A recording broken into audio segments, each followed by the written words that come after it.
Fermented in our COOLSHIP up on the 3rd floor. COOLSHIP.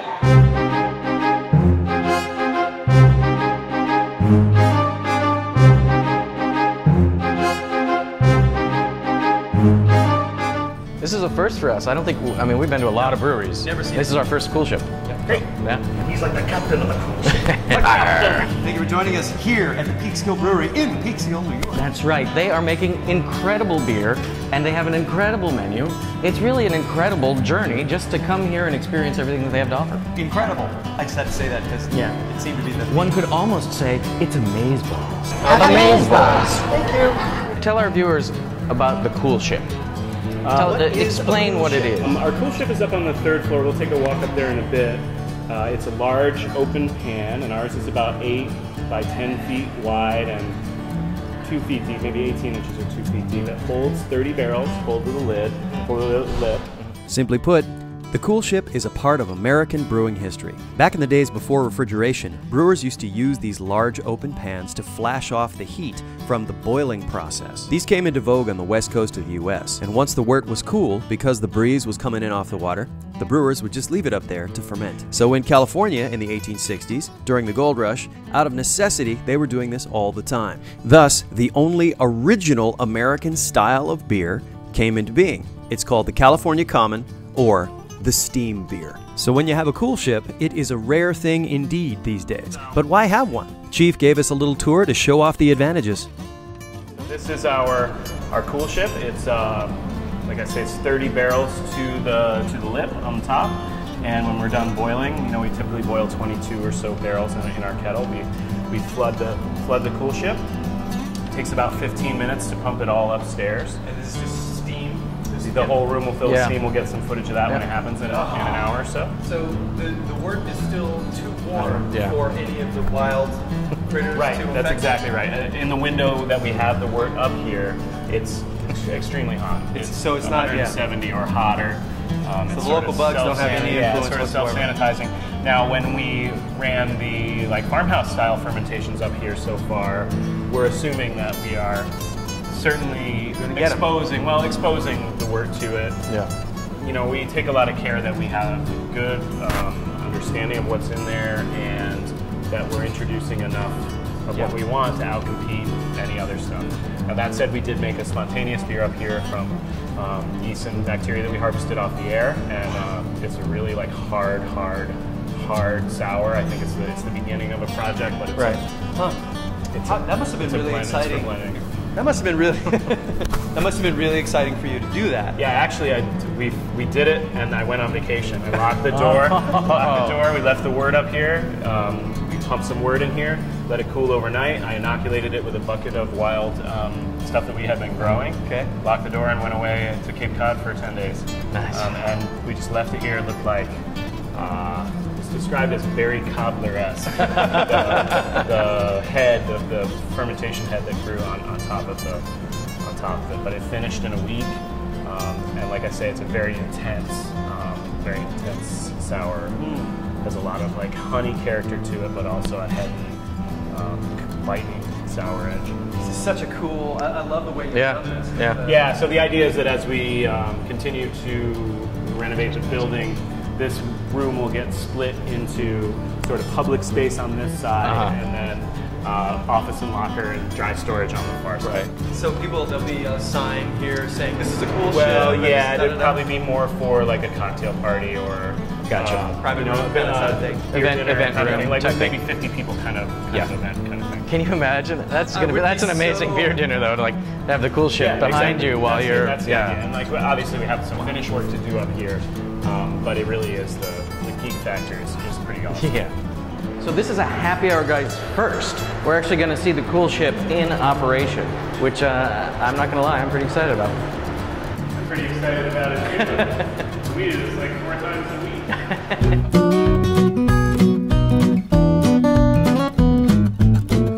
So again, like I was saying earlier, this is a very traditional piece of brewery equipment, very low tech. You create a lot of surface area to volume, which is how you're able to shed heat and volatile vapors really quickly. it sucked out the ventilation fans over there. Had you any experience with a COOLSHIP before you came here? That's experience. Well, that's what I was. But I mean, it's simple. It's low temperature. Yeah. But we pump every one of our worts up there at the end of boiling. So primarily for us, it's part of the brew house process. It allows us to flash a lot of heat and volatile stuff off of the wort in a hurry. Takes a load off of our cooling needs on the way back down. We also do a lot of late hopping up there after we've come down a little bit in temperature. I think it's a point in the process that a lot of brewers don't have access to the wort once it's down in the 170s, 160s. And you can drive different hop aromas at that temperature. Keep some of the volatile stuff in, for better or worse. So what are we going to be watching? What's coming up? So we're gonna finish up our boil downstairs, our IPA wort, and just as we do a very brief whirlpool in our kettle, very brief rest, and then we start to pump the wort up here. It's going to take about 15 minutes to flood the whole COOLSHIP, and then we'll name this last hot side hop edition. This is Citra and Cascade that we add into the ship here. Rest here for 15 minutes or so. Flow right back down that same pipe into the brew house through the heat exchanger, through the aeration, and then we will pitch the yeast into the wort in a tank downstairs in our gallery. I know, and we brought some friends along, and they're, I think, just as excited as we are, but they have to stay outside. Then we also use it, sort of an antique, classical brewing vessel. We use it sort of in a number of different ways that are faithful to different brewing traditions from around the world. We have done like I mentioned before, Saison fermented up there, a wit beer fermented open up there. We did a lambic-inspired beer this summer that's aging in the back right now. And in the future we'll use it for other styles of beer where open fermentation is appropriate. So in addition to using it, because I'd only ever heard of the COOLSHIP being used as a fermenting vessel, I'd never heard of it as being used basically as a heat exchanger. 100 years ago every brewery had one. Right. It was the way, but it's space intensive, it's hard to clean. In fact, another way that it sort of intersects with our products is with our Hop Common, our California style lager. One of the, of course, legends about Anchor Steam beer or Steam style beer was that they had COOLSHIPs on the roofs of the brewery, and when they made the wort, the brewery would steam off, and that's one of the tales about this beer. All right, let's see this thing in action. Well, after beer, of course. It's that final finishing touch, separation. Very shallow. Solids in the wort over that resting time. Will settle. Sit on the floor, and we actually get a rotation around clockwise around the tank. It sort of starts by deflecting off the back of the table, and then it sort of like ping pongs around. And by the end of the cast out, here we go. Start to see it bounce off the dam there. Oh, that's so. See a little bit of debris flooding in, a little bit of solid material, and then it'll really brighten up. This is the stuff at the very floor of the kettle. Wow, I see what you. And then over the next minute or so, it's gonna sort of lose the ability to get a shot. But this is the. I just love the peanut gallery over here while I'm watching. Oh, that's Yeah, I mean, this we got like that's. I took a tour of Anheuser-Busch plant one time. And the gentleman who was the brewmaster had come from Heinz. And he had spent 20 years making ketchup.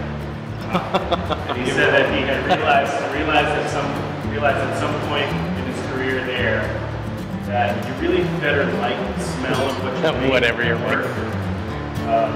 And he learned left the Heinz plant to go to work. Well, this is a smell that I could live with. Sorry, you guys can't smell it because it's fantastic. Wow. This is the first. We've never seen this before. That means you've never seen this before. But yeah, this is a great, like I mentioned earlier, deep background. I mean, to be having a beer dinner next door to this, I can't. someday. But you know, no. But I mean, eventually, to have this happening, you know, in the same space where you're enjoying some of the incredible menu here and some of the amazing beer. Yeah, it will be very unique. I don't think there's another place like it. I feel like it's good for my skin too.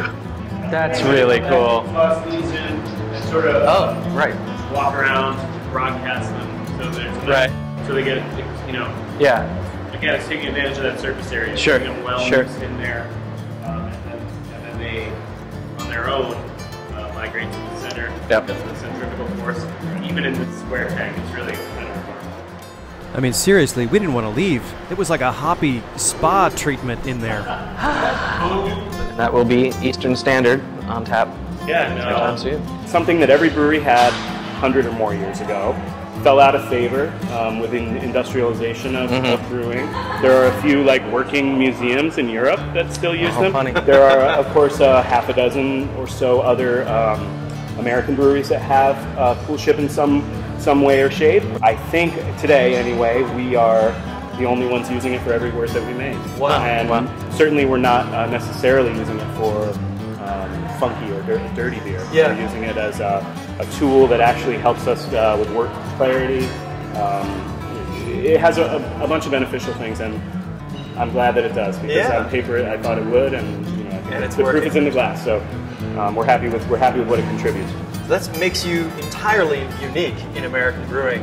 I mean, you said For today. For the moment. Yeah, so far. For the moment. Yeah, because things are changing Things so change fast. minute by minute. Cool. Well, thank you for having us, by the way. Thanks so for much. coming. It's good to see you guys Really, again. Yeah. Welcome. Thanks. I'm thirsty. I think. Well, okay. I don't think anybody here is going to argue with. No. Remember, folks, drink local. We'll see you next time. Cheers.